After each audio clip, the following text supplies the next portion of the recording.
Hello everyone, welcome back to my channel Advanced Science Fair, and today we are going to talk about reproduction in flowering plants.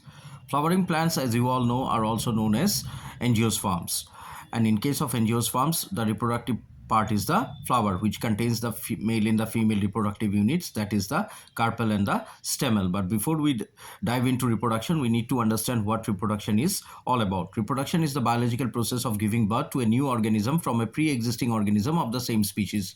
In case of plants, the vegetative parts includes the roots, stems and leaves, while the reproductive parts are the flower.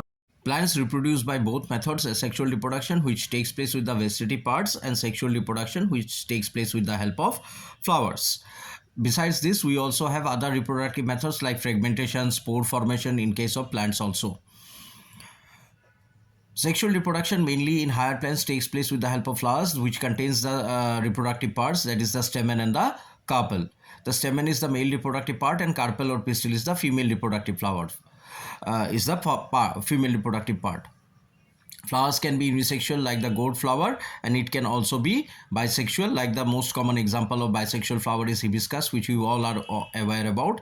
Besides the hibiscus, we also have some other examples like the mustard flower, which is yellow in color, the tomato flowers, the mango flowers.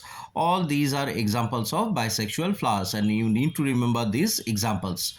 Examples of unisexual flower: papaya, gourd flower, and bisexual flowers: hibiscus, tomato, mustard, mango. The different parts of the flowers are the carpel and the stamen. They are the reproductive parts. The stamen contains anther and filament, whereas the carpel contains the stigma, style and ovary. The stigma is the outer part, which is sticky. Then pollination is the transfer of pollen grains from the anther to the stigma of a flower, and this pollination takes place with the help of pollinating agents like insects, air and wind. If pollination takes place between the same flower of the plant, then it is called self-pollination, and if it takes place between different flowers of different plants, it is called cross-pollination. Pollination happens with the help of, as I said, insects, wind, air. And as a result of pollination only, fertilization can take place. After the pollen grain lands on the stigma, it produces a pollen tube which passes through the style and enters the ovary.